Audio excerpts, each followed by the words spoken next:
जे तुम्ही आमदार आहेत, चिपळूण संगमेश्वर मतदारसंघाचे आमदार आमदार शेखर निकम आपल्या बरोबर आहेत. मला सांगा, 1 वर्ष तुम्ही काम या ठिकाणी 1 वर्ष पूर्ण आले आणि आमदार म्हणून महाविकास आघाडीमध्ये काम करताना काय अनुभव आला? सुरुवातीला मी तुम्हा सगळ्यांना मनापासून नमस्कार करतो. निसारभाई, आपण वेगवेगळ्या पद्धतीने वेगवेगळ्या लोकांच्या खूप चांगल्या मुलाखती, त्यांचे विचार घेत आहे आणि हे लोकांपर्यंत पोचवायचंही काम करतात. त्याबद्दल तुम्हालाही मनापासून धन्यवाद, शुभेच्छा. ह्या 24 तारखेला निकालाची परिपूर्ती होऊन 1 वर्ष मला आमदार म्हणून पूर्ण झालं. 1 वर्षाचा कालावधी कधी गेला, कसा गेला हे बरंचसं मलाही समजलं नाही. त्याचं पहिलं कारण होतं की निवडणुका झाल्या.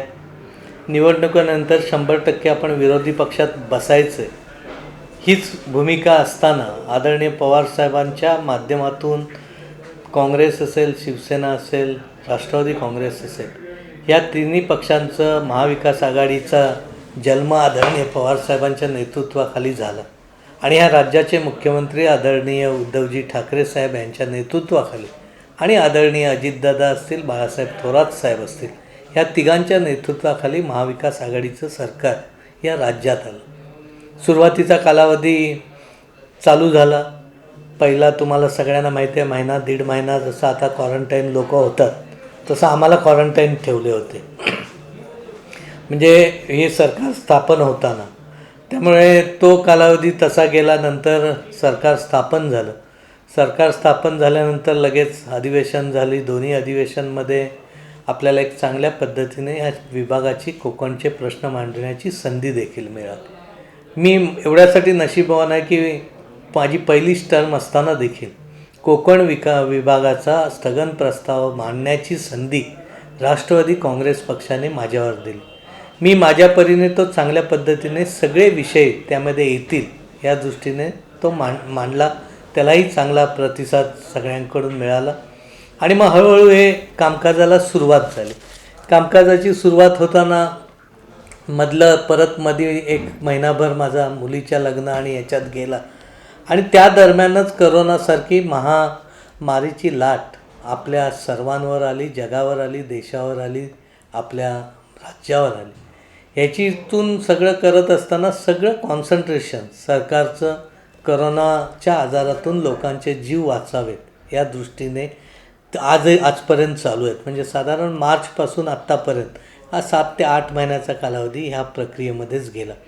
त्यामुळे विकासात्मक कामाकडे ज्या पद्धतीने जोर द्यायला हवा होता त्याकडे पाहिजे तेवढं लक्ष निश्चितपणे देता आलं नाही, ह्याची जाणीव आहे. कारण शेवटी शासनाचं आदरणीय पवारसाहेबांकडे ज्यावेळी आम्ही सगळे गेलो होतो त्यावेळी त्यांनी सांगितलं आम्हाला की पहिल्यांदा आता आपल्याला लोक जगली पाहिजेत, हे सगळ्यांना तुम्ही लक्षात घ्या. मतदार जगला पाहिजे. तुम्हाला दिलेला मतदार आहे किंवा जी सामान्य जनता आहे ती वाचली पाहिजे. त्यामुळे सर्वात प्रथम आरोग्याचं काम आपल्याला केलं पाहिजे आणि त्याच्यावरचं कॉन्सन्ट्रेशन आहे. पुढच्या टप्प्यात आपल्याला विकासात्मक कामावर आपल्याला जेवढं लक्ष देता येईल तेवढं आपण देऊ.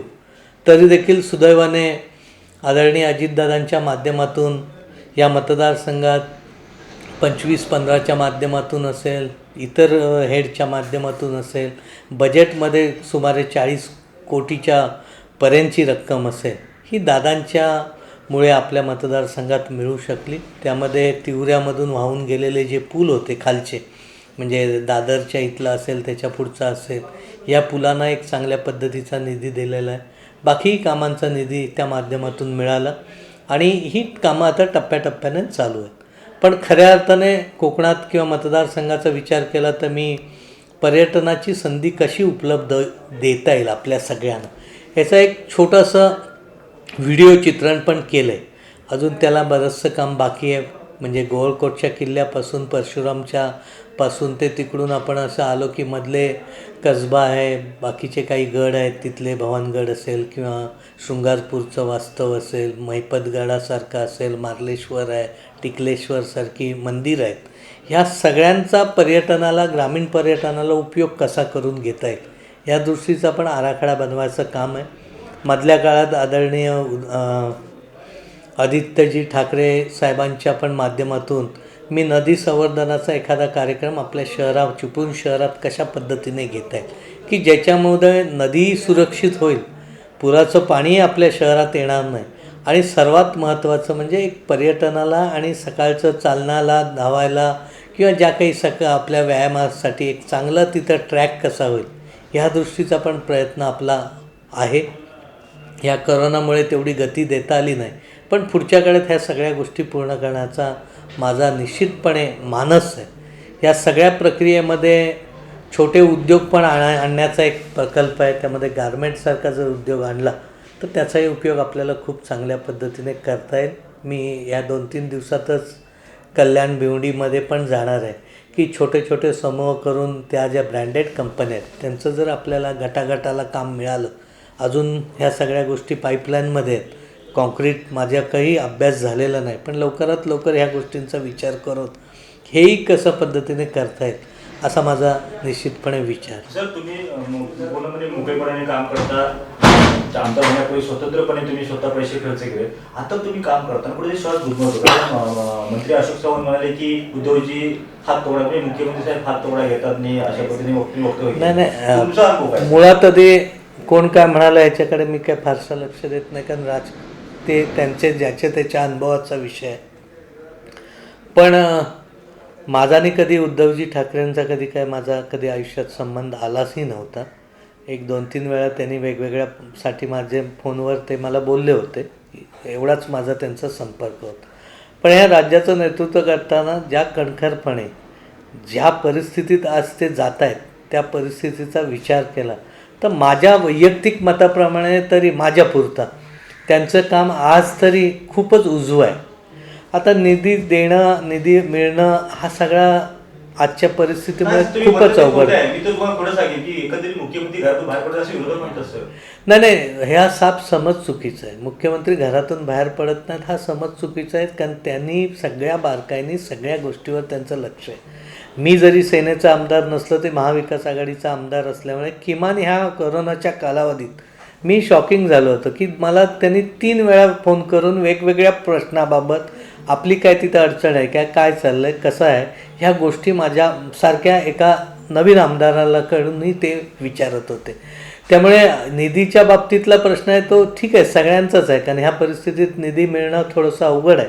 परंतु पुढच्या कालावधीत राज्याचे मुख्यमंत्री आणि राज्याचे उपमुख्यमंत्री अजितदादांच्या नेतृत्वाखाली सर्वांना समान न्याय मिळेल, 100% न्याय मिळेल अशी मला माझ्यासारख्याला पूर्णपणे खात्री आहे. त्यामुळे निधीत काय होतं असं नाही. आता अजितदादांचे ने आपले राष्ट्रवादीचेच असल्यामुळे आमचा संबंध जास्त आहे. शिवसेनेच्या काही तरुण आमदारांना असंही वाटतं की दादा राष्ट्रवादीच्या आमदारांपुरताच मदत करतात की काय, पण असं काय नाही. दादांकडे कोणी गेलं तर दादा त्यांची कामं हक्काने करतात.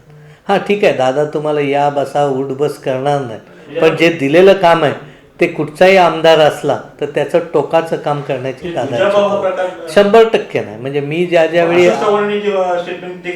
नाही, आता अशोक चव्हाण साहेब ह्या राज्याचे मुख्यमंत्री राहिले आहेत, त्यामुळे त्यांच्या स्टेटमेंटवर बोलण्याच्या किंवा त्यांच्यावर प्रतिक्रिया मी देणं हे केव्हाही योग्य नाही. तो त्यांचा विषय, ते मोठे नेते आहेत, ते एकत्र बसून हा विषय त्यांचा सोडवतील.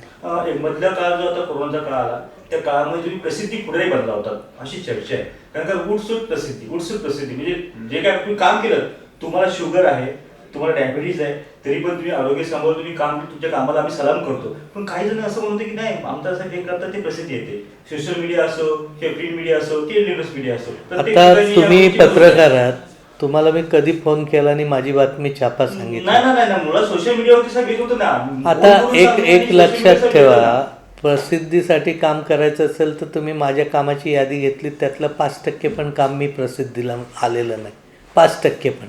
आज वेगवेगळ्या ठिकाणी आम्ही काम करतो अनंत पद्धतीने. मी तर वैयक्तिक मला आज पण आमदार निधी म्हणून मला आमदाराचं मानधन आहे, त्यातला 1 रुपया मी न वापरता त्या ठिकाणी मी माझ्या पद्धतीने मी खर्च केला. कुठची प्रसिद्धी आली? मी रत्नागिरीला ॲम्ब्युलन्सला टायर दिले, आली होती प्रसिद्धी.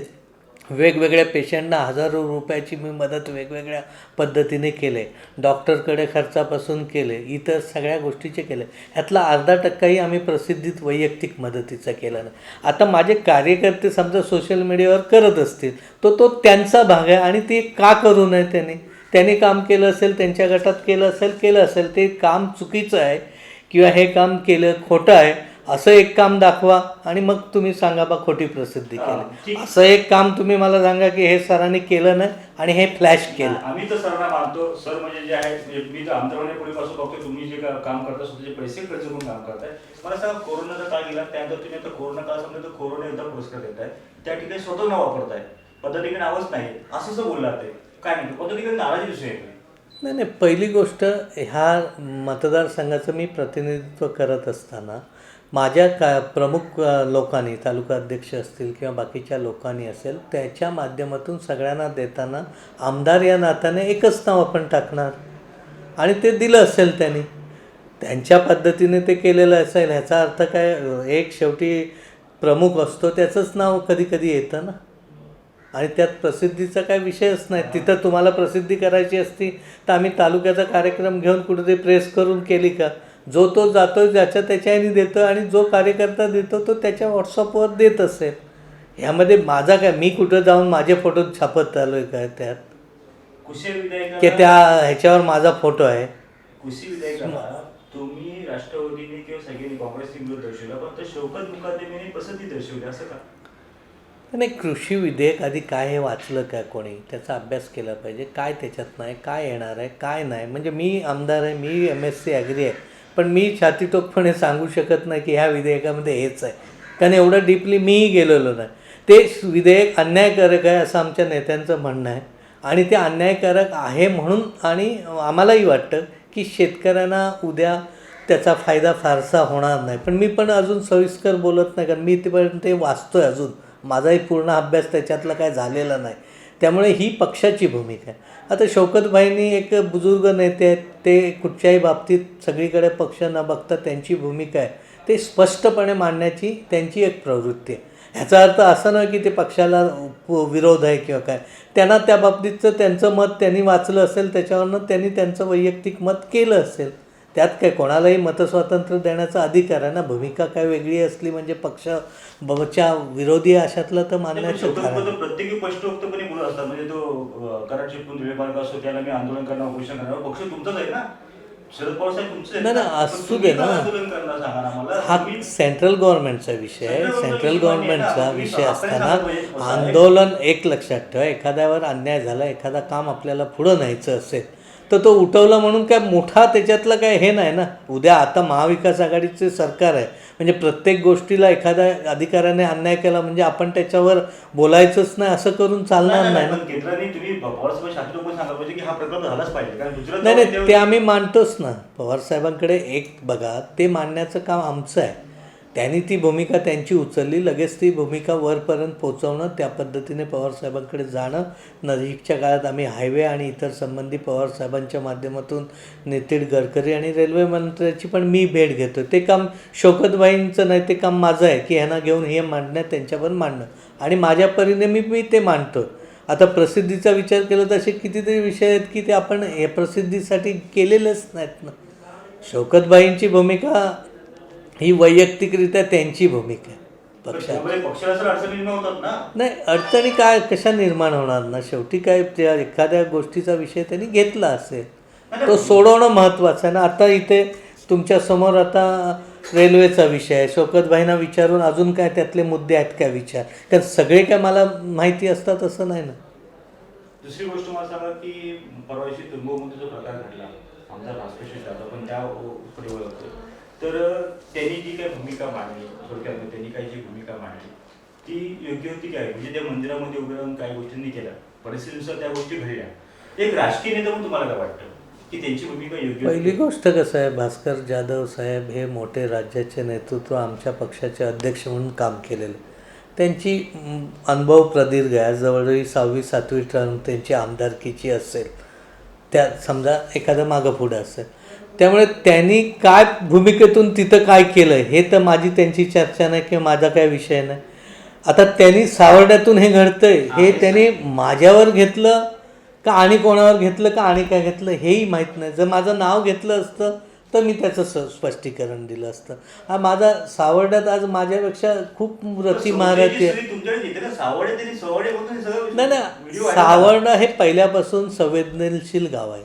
स्वर्गीय निकम साहेबांपासून ह्या गावाचं एक आहे की जिथं काय घडतं, अन्याय घडतो, काय घडतं, तर सावर्ड्याचे लोक तिथं करतात. आज सावर्ड्याचा मी एक छोटा माणूस आहे. सावर्ड्या गावाचा विचार केला तर जरी मी आमदार असलो ते असा गावातला काय फार मोठा प्रमुख किंवा अशातला भाग नाही आहे. त्यामुळे मीच आहे असं कशावरून तुम्ही म्हणता? आणि मला काय संबंध आहे? संशयाची सुई बोलते साहेब, मी संशयाची सुईचा विचार केला तर त्यांनी तिथं काय केलं आणि काय केलं ह्याच्याशी माझं काय, मला काय नाहीच ना. मी काय, माझं काय कोण स्पर्धक आहे का, मला कोण अडचणीत हा विषय आहे? ते खूप सिनियर आहेत, ते खूप बलाढ्य नेते आहेत, त्यांची ताकद प्रचंड आहे. त्याच्यामुळे माझं आणि त्यांच्या ह्याच्यात ईर्ष्या किंवा संबंध असं तर मी एक सर्वसामान्य कार्यकर्ता आहे. आज आमदार असलो, लोकांनी मला 5 वर्ष निवडून दिले, 5 वर्षात जीवतोड काम करायचं, पुढं काय होईल, हा येईल का हा येईल ह्यातल्या गोष्टीत मला काही फारसा इंटरेस्ट नाही. ते राजकारण जो तो करेल ज्याच्या त्याच्या पद्धतीने. एखाद्या विरोधात सिनियर नेते तुमचे राजकीय नेते तुम्हाला महाविकास आघाडीचे पण नेते आहेत. मला एक सांगा की त्यांनी जो निर्णय घेतला, राष्ट्रवादी सोडून शिवसेना निर्णय घेतला, त्यांनी केलेली चूक असं तुम्हाला वाटतं? म्हणजे वैयक्तिक अगदी माझ्यापुरतं विचाराल तर मला तर ती 100% त्यांची चूक आहे असं माझं वैयक्तिक मत आहे. मी काय बाकी मत नाही. ती त्यांनी का घेतली, कशामुळे घेतली, काय असेल तर तुम्ही त्यांना विचारलं. पण जर मला अजूनही वाटतं की जर ते राष्ट्रवादीत पवारसाहेबांच्यावर प्रचंड पवारसाहेबांचं प्रेम त्यांच्यावर होतं. म्हणजे प्रेम एवढं होतं की कधी कधी आम्ही एवढे पहिल्यापासून असलो ते आम्हाला पवारसाहेब सांगायचे की खूप चांगला कार्यकर्ता आहे, सगळं आहे, असं पवारसाहेबांचं एक प्रेम होतं. अजितदादांचंही त्यांच्यावर प्रचंड प्रेम होतं, म्हणजे वादच नाही. होतं ते होतं. अर्थात ते वक्तृत्व, कर्तृत्व ह्या सगळ्या गोष्टीमुळे असेल. त्यामुळे एवढं, आणि पवारसाहेबांनी त्यांनाही भरभरून दिलं होतं हे तेही मान्य करतात. म्हणजे त्यामध्ये कोणाचं दुमत असण्याचं कारणच नाही. आता का पक्ष बदल केला, कशासाठी केला, हा तो वैयक्तिक त्यांचा प्रश्न आहे. मी त्या बाबतीत बोलू शकत नाही. पण वैयक्तिक मला असं वाटतं की राष्ट्रवादी पक्षात जर ते असते तर आज असं माझं रेडिंग मला माहीत नाही पुढं शेवटी वरिष्ठांचं काय घडलं असतं तो भाग वेगळा. पण अनिल देशमुखांच्या जागेवर नक्की ते गृहमंत्री म्हणून तरी आज असतेच असते. म्हणजे जे आमचे 3-4 मंत्री आहेत, अजितदादा, जयंत पाटील साहेब असतील किंवा नंतरचं कदाचित जवळजवळ माझ्या हिशोबाने तेच असते आमच्या पक्षात. त्यामुळे त्यांचं किती नुकसान, म्हणजे पक्षानं कोणी काय केलं मला माहीत नाही, पण ते राष्ट्रवादीत असते तर आज जिल्ह्याला ताकद पण असती वेगळी. साहेब, आपण किती बोललो तर महाविकास आघाडी ही वरिष्ठ पार्टी होते, वरच्या लेवल राज्यभरात आहे. ग्रामीण भागामध्ये तो चित्र आपल्याला दिसत नाही. आता भास्करशेठ जाधव शिवसेना चिपळूण उभा राहत आहेत, त्याचा सर्वाधिक फटका तुम्हाला बसेल असं बोलला आहे, म्हणजे राष्ट्रवादीला बसेल. नाही ना, हे बघा, ते आता आमच्या पक्षातून सेनेत गेले, ते त्यांचा पक्ष वाढवणार आहे, आम्ही आमचा पक्ष वाढवणार आहे. मी आता निवडणुकीला लढायला उभा राहिलो तर माझे 60 हजारांनी मायनस होतो. माझ्याबरोबर काम करते शिवसेनेत गेले, इकडे रवी माने शिवसेनेत गेले, हे सगळे सेनेत गेले असताना 60,000चं लीड असताना आपल्याला लढायचं आहे, आपल्याला पक्षासाठी तिथं ठामपणे उभं राहायचं आहे. मग हे सगळं असताना कोण गेला कोण राहिला काय घेऊन बघून चालायचं नाही. उद्या ही निवडणूक आहे, उद्या काय मलाच पक्ष तिकीट देत, काही घडामोडी घडतील, काही होईल. जो कोण राष्ट्रवादीचा उमेदवार असेल त्याला निवडून आणणं हे आमचं पहिलं कर्तव्य असणार आहे. त्यामुळे पुढ्यात कोण येणार आहे ह्या सगळ्या दुय्यम गोष्टी आहेत. याचा विचार आज आम्ही करत बसणार नाही. आणि ह्याला सगळ्याला 4 वर्ष आहे. आज महाविकास आघाडीचं सरकार आहे. ज्या पद्धतीने आदरणीय पवारसाहेब, आदरणीय उद्धवजी ठाकरे यांचा समन्वय आहे, त्या पद्धतीने जर कामकाज पुढं झालं तर काही घडामोडी देखील अजून वेगळ्या होतील. त्यामुळे उद्याचा विचार आजपासून घेऊन आजची 4 वर्ष कामाची हातातून घालवायची नाहीत. ही 4 वर्षात आपल्याला पुरेपूर काम करायचं. मला सांगा, मुंबई गोवा महामार्ग आणि आपलं कराड चिपळूण वाघ संत गतीने काम चालू आहे. दुसरीकडे आपण पाहिलं तर बेरोजगारी पूर्णपणे वाढली कोरोनामुळे, आणि तिसरीकडे आपण पाहिलं तर अवकाळी पडलेला पाऊस पडते, पावसाने पूर्णपणे शेतकरी झोपलेला आहे. कोकणाकडे कोण लक्ष देत नाही. अशा प्रसंगी तुम्ही काय करणार? ही वस्तुस्थिती आहे की मुंबई गोवा मार्गाचं काम अत्यंत बेकार पद्धतीने चालू आहे. आणि तुम्हाला माहिती आहे, मी ही मीटिंग पण ह्याच्या वरच्या लेवलला लावल्या. आतासुद्धा माझी पत्र पवारसाहेबांना घेऊन लवकरच अजितदादांनी देखील नितीन गडकरींची भेट मागितलेली आहे. दुर्दैवाने दादांना करोना झाल्यामुळे हे 15 दिवस गेले, नाही तर याच्या आधीच आमची ती भेट झाली असती. कारण इथला कॉन्ट्रॅक्टर आता इगलकडे हिटलं काम दिलं की किमान इगल काम करेल थोडंफार असा मला विश्वास वाटतो म्हणण्यापेक्षा त्यांच्या अधिकारावर्गाला पण थोडासा विश्वास आहे. तो एवढ्यासाठी आहे की मुंबई आग्रा रस्ता त्यांनी चांगल्या पद्धतीने केलेला आहे. पण इथून पुढचं जे काम आहे जे ज्यांना मिळालं आहे त्या कंपनीचं अजून काय खरं बरं नाही. म्हणजे आरवली ते तळेकांटे ह्याची परिस्थिती काय बिकट होणार आहे ते अजून काय आपल्या लक्षात येत नाही. त्या दृष्टीचे प्रयत्न, त्या दृष्टीच्या हालचाली आणि जे कराव्या लागणाऱ्या गोष्टी ह्यामध्ये मी प्राधान्याने पहिल्या दिवसापासून यात काम करतो. आज वाशिष्ठीचा पूल पण जानेवारी फेब्रुवारीमध्ये 100% चालू होईल असं ग्वाही देशपांडे आणि त्यांच्या सगळ्या मंडळीने मंत्री महोदयांच्या समोर आम्हाला दिलेले. इतर मंत्र्यांसमोर पण हे विषय मी सातत्याने घेऊन मांडतो आहे. आता मीच असं नाही, कोकणातले सगळेच आमदार मांडतात. एखाद्या विषयाला पत्र दिलं म्हणजे लगेच आपण क्रेडिट त्याचं घ्यायचं अशातला काय माझा संकुचित विचाराचा मी नाही. जसा आज वाळूचा प्रश्न आहे, जांभ्या दगडाचा प्रश्न आहे, मी मांडतो, राजनबाई म्हणतात, योगेश असेल, भास्कर शेठ असतील, उदयजी असतील, वैभव असेल, ही सगळी एकत्रितपणे आम्ही मांडतो. याचा अर्थ झाला म्हणजे मीच केला असं होत नाही ना. प्रत्येकाचं त्यामध्ये भाग असतो आणि त्या पद्धतीने प्रत्येकजण करतो. आता उद्या 3:30 वाजता परत थोरात साहेबांकडे ह्या सगळ्या विषयांची मीटिंग आहे. त्यातून काही प्रश्न साध्य होतात. त्यामुळे सगळे कामं हळूहळू टप्प्याटप्प्याने होतील. कोकणाकडे दुर्लक्ष होऊ नये म्हणून कोकणातले काही प्रश्न आहेत, विशेषतः घर बांधणीचे असतील, लाईटच्या वीज बिलाचे असतील, इतर छोट्या मोठ्या गोष्टींचे अनेक असतील, ह्यांच्या बैठका हसन मुश्रीफ साहेबांकडे उदयजींच्या नेतृत्वाखाली आम्ही सगळे आमदार त्यांना भेटून हे सगळे विषय त्यांना मांडलेले आणि ह्यातूनही काही चांगल्या पद्धतीचा नक्की मिळेल. उदय सामंत पण रत्नागिरी जिल्ह्याचे पालकमंत्री जरी नसले तरी पालकमंत्र्याप्रमाणेच ते पण काम करतात. तेही काम करतात. त्यांनी कधी नाही डावललं. आमचं एखादा काम गेलं, फोन गेला, माणूस गेला तरी प्रामाणिकपणे काम करण्याचा ते प्रयत्न करतात. पालकमंत्र्यांचं दर्शन तर होतच नाही. तुम्ही आता म्हणता उदय सामंत पालकमंत्र्यांवर काम करतात, अनिल परबांचं दर्शन होत नाही, अनिल परबांबद्दल लोकांना जरी भेटत नसले, थोडासा गैरसमज लोकांच्या मनात असले तरी माई तुम्हाला सांगू, अनिल परब हा अत्यंत हुशार आहे, खूप चांगलं काम करतात. त्यांचं लक्ष बारकाईन आहे, नाही असं नाही. म्हणजे आम्हाला पण ते येतात, आम्ही म्हणतो जरा या, पण ते म्हणतात आता आहेत सगळे करतायत. मुंबईतलं पण काम त्यांच्याकडे आहे. नाही, त्यांनी जिल्ह्यात आलं पाहिजे ही तुमच्याबरोबर आमची इच्छा आहे. किंबहुना जिल्ह्यातल्या आमदारांनी त्यांनी जास्तीचा वेळ दिला पाहिजे ही प्रामाणिक आमची इच्छा आहे. मी लवकर आजच तुमच्यासमोरच त्यांची फोन करून वेळ घेतो आहे आणि त्यांनी जिल्ह्यात यावं आणि मुंबईत देखील जिल्ह्याच्या आमदारांना त्यांनी वेळ द्यावा ही आमची रास्त मागणी आहे. पण अनिल परब खूप कार्यश्रम आणि एक चांगल्या पद्धतीने काम करणारा माणूस आहे आणि ग्राउंड टू अर्थ आहेत. म्हणजे सामान्यांचे विषय त्यांच्या डोक्यात निश्चितपणे येतात. आता वेळ आणि दौरे यामध्ये थोडीशी अडचण आहे, हे मान्य आहे. वाढीव वीज बिलासंदर्भात आपल्याला माहिती आहे. दुसरी गोष्ट चुकून बसताना रखडलेलं काम आपल्याला माहिती आहे. तिसरी गोष्ट आता मी तुम्हाला पहिला पण प्रश्न विचारतो की ह्या ठिकाणी शेतकऱ्यांची परतीची व्यवस्था पूर्णपणे बिकट अवस्था झालेली आहे. हेक्टरी दर किती मिळेल, कसं असेल, काय करेल, पंचनामे झालेले आहे? नाही, आपल्यात तर तुमच्या बघायचं असेल तर चिपळूण मतदारसंघातले पंचनामे तातडीने व्हावेत म्हणून प्रांत तहसीलदारने आम्ही इथे कृषी अधिकारी BDO लगेचची बैठक घेऊन त्या पद्धतीची त्यांना जिथं गरज असेल तिथं मॅनपॉवर पण देण्यापासूनची केलेली. प्रांताधिकाऱ्यांनी पण चांगल्या पद्धतीने लक्ष देऊन, कृषी अधिकाऱ्यांनी पण लक्ष देऊन पंचनाम्याचं काम पूर्ण झालं. पण मी आता सातत्याने त्यांच्या मागे सगळ्यांकडे एवढाच माझा तगादा आहे की पंचनामे होतील, नुकसान भरपाई 70, 80, 90, 100 रुपये काय असेल ती गुंठ्याची मिळेल. ह्यातून शेतकरी तर उभा राहू शकत नाही. मग शेतकऱ्यासाठी उभं राहायचं असेल तर शेतकऱ्यांनी पीक विमा योजना अंतर्गत त्याची हप्ते कशा पद्धतीने भरले जातील. म्हणजे 960 रुपये जर आपण हेक्टरी भरले तर 40-42 हजार रुपये अशा परिस्थितीत त्या शेतकऱ्याला मिळू शकतात.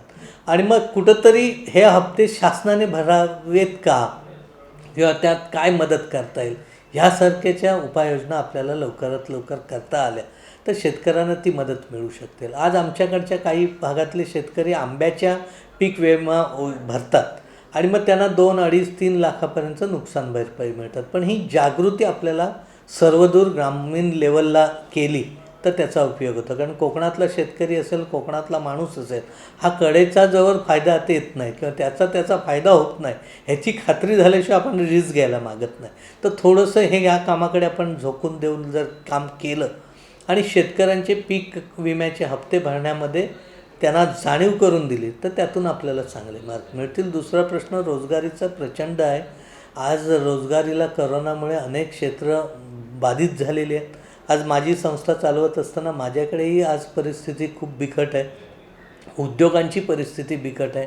हे सगळं टप्प्याटप्प्यानं करायला काही वेळ जाईल. त्यामुळे शासनाकडे आमची आग्रहाची मागणी असेल की कुठंतरी स्थानिक शेतकऱ्याला, स्थानिक लोकांना, स्थानिक कामगारांना आणि स्थानिक उद्योजकांना, व्यापाऱ्यांना काही नाही काही हातात पैसे येतील असं काहीतरी उपाययोजना केली पाहिजे. डायरेक्ट पैसा की तो पैसा मार्केटमध्ये फिरू शकतो.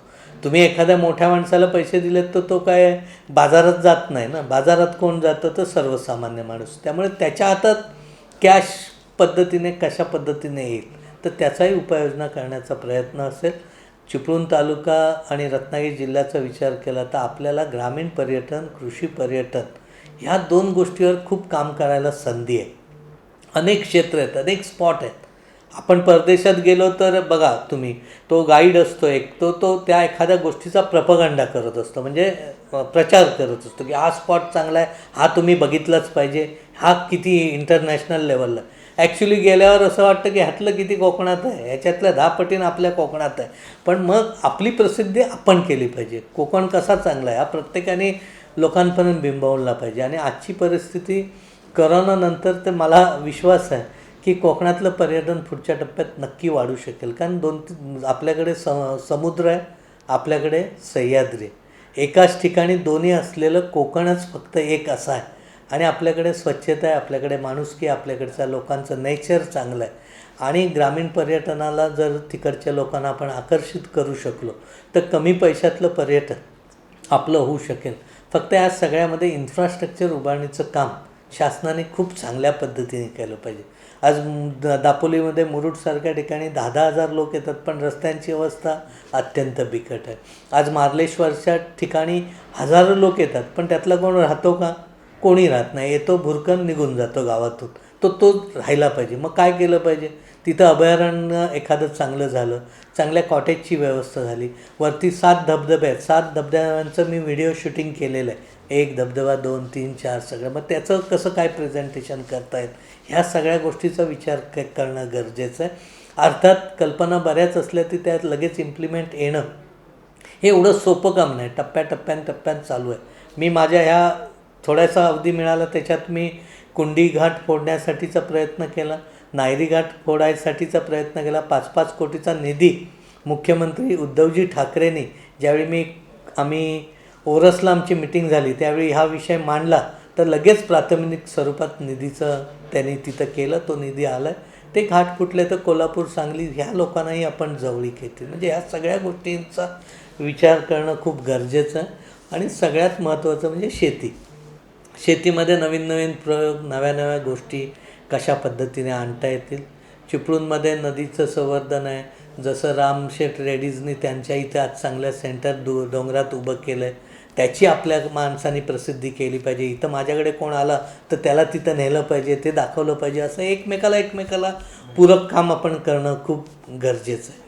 झाडं लावा, जगवा. झाडं लावतो आपण, खूप कार्यक्रम करतो, पण झाडं जगण्याचं काम किती होतं ह्या सगळ्या गोष्टी महत्त्वाच्या आहेत. त्या दृष्टीचे प्रयत्न माझ्यासारख्याकडून नक्की होतील. मी काय असा हेवीवेट आमदार नाही, सामान्य जनसामान्यातला आहे. बऱ्याच जणांना मला मुंबईत पण सांगावं लागतं आमदार आहे, कारण आपण आपल्या स्टाईलने राहणारे आपण. त्यामुळे ही प्रामाणिकपणे काम करणं एवढीच इच्छा आहे. त्यामुळे जी संधी लोकांनी दिली त्या संधीला जागून काम करायचं एवढीच इच्छा आहे. त्यामुळे पुढं कोण येणार आहे, पुढं काय होणार आहे, कोण यायचं आहे, ते येतील जातील, ज्या पद्धतीचं आहे. आज माझ्यासमोर 4 वर्ष आहेत. त्या 4 वर्षात भरीव काम काय करता येईल जे लक्षात राहील असं तेवढा माझा प्रामाणिकपणे. तुमच्या स्टाईलने तुम्ही फेमस आहात, तुमच्या वागण्यातही फेमस आहात, तुमच्या कामातही फेमस आहात. मंत्रीपद खरी पण मिळेल सगळ्यांची अपेक्षा आहे की आमच्याकडे नाही. पहिली गोष्ट मंत्री होणं न होणं हे आपल्या हातातलं नसतं. पहिली गोष्ट कसं आहे नाशिरबाई, ती तुमची मागणी किती आहे काय ह्याला काय फारसं महत्त्व नसतं. हे राजकारण 3 पक्षाचं सरकार आहे. त्यामुळे खूप जण जे मंत्री आता झालेत त्यांच्यापेक्षा पण कैक पटीने म्हणजे कैक सरस आज आमदार आहेत, 3-3 टर्म काढलेले आमदार आहेत. त्यामुळे ते शेवटी प्रादेशिक थोडंसं आपण हे नाही म्हणू म्हणजे तुम्ही अजितदादा पवारचे जवळचे आहेत ना, निकटवर्ती आहेत ना. असं प्रत्येक आमदाराला प्रत्येक कार्यकर्त्याला वाटतं की मी दादांच्या जवळचं आहे. असं काय नसतं. त्यांना शेवटी पक्ष चालवत असताना सगळ्यांचा विचार करावा लागतं. आपण एक गैरसमज ठेवायचा आपल्याकडे आपण जवळचे आहेत, असं काय नाही. सगळेच जण त्यांना जवळचे असतात. मला सांगा, आता आपण थोडंसं चिपळूण नगरपालिकेकडे बोलूया. इकडे महाविकास आघाडीचे 18 नगरसेवक आणि एकीकडे नगराध्यक्ष सुरेखा काटे, एक महिला. काय वाटतं, हा जो प्रकार सुरू आहे तो योग्य की अयोग्य? नाही, कसं आहे माहिती आहे, ज्यावेळी एवढे नगरसेवक एका बाजूला जातात त्यावेळी त्यांचा काय विषय असेल. मी नगरपालिकेच्या विषयात ह्या विषयात अगदी असा एवढा डीपली गेलो नाही. माझा नगरपालिकेचा अभ्यास पण खूप तोकडा आहे, म्हणजे कायदा कानून नियम विषय या संबंधीचा. पण ज्या ती सगळे एवढे विरोधात का जातात ह्याचंही आत्मपरीक्षण प्रत्येकाने, म्हणजे मीच असं नाही, कोणी करणं गरजेचं आहे. त्या पद्धतीने करतील. आपण मुरादपूरच्या पुलासाठी ठोक निधीतून 7 कोटी नगरपंचायत परिषदेला मंजूर करून आणले होते. माझी अशी अपेक्षा होती की ह्या सभेमध्ये त्यांनी त्याची प्रशासकीय मान्यता वगैरे देऊन ते काम पूर्ण करण्यावर त्यांनी जोर द्यायला हवा होता सगळ्यांनी मिळून. मला आता का ते अडलं, कशामुळे राहिलं मला माहीत नाही. माझी देवरुखची 3.5-3.25 कोटीची कामं मंजूर होऊन प्रशासकीय मान्यता होऊन आज टेंडरला आली. आणि मग जर हे एवढं मोठं काम केलेलं तर त्या विषयाची मिटिंग झाली त्यावेळी तो विषय तरी घेऊन किमान मिटिंग संपवली असती तर मला जास्तीचा आनंद झाला असता. पण त्या विषयाला आल्यावरच ती मिटिंगला म्हणजे मिटिंग बंद केली किंवा काय झालं असं माझ्या कानावर आलं. ही थोडीशी नाही, नगरसेवक काय मिटिंग चालवत नाही ना, मिटिंग प्रशासन चालवतं. त्यांनी 13 विषयानंतर तो विषय मी CO साहेबांशी बोललो की हा विषय तुम्ही पहिला घ्यायला होतात, कारण हा काही राजकारणातला विषय नव्हता. आणि तो झाला असता तर मी लगेचचे पुढचे 6 कोटीचा निधी अजितदादांच्या मी गळी उतरून ह्या वर्षीच्या अर्थसंकल्पामध्ये आजच्या तातडीने तो विषय घेऊन आपल्याला पुढचा निधी मी देणार होतो. त्यामुळे थोडीशी ती म्हणजे असं नाही, प्रशासनावर आहे ना माझी निश्चितपणे. मी आता मला माहितीच नव्हतं ना की त्या विषयाला मिटिंग ती अर्धवट होईल हे आधी झाल्यावरच मी बोललो ना. कुठचं प्रशासन असं नसतं ना, शेवटी स्वायत्त बॉडी आहे, तिथला नगराध्यक्ष असतो, तिथली बॉडी असते. त्यात काय आमदाराला नगरपालिका चालवायची नसते, एवढं सोपं नसतं. अरे नगरसेवक सभा चालवताना ते ऑनलाईन घरी बसलेले आहेत. सभा संपवायची कोणी असते. हा विषय का मी राजकारण म्हणून घेत नाही. मला हा विषय मार्गी लावायचा आहे आणि तो मार्गी लावताना अशा अडचणी यायला नाही पाहिजेत ह्या भूमिकेशी मी कारण 13 कोटीचा पूल आमदार ठोक निधीतून आजपर्यंत आपण आणण्याची ती हे केली होती. आणि तो झाल्या आपल्याला काही हे करायचे आहेत, म्हणजे बंधाऱ्यांसाठी करायचं आहे, पवन तलावासाठीचा निधी आणून त्याचं कंपाऊंड वॉल वगैरे कशा पद्धतीने करता येईल त्या दृष्टीचा विचार. पण जर हे काम अडलं तर पुढं अडचणी येणार आहेत.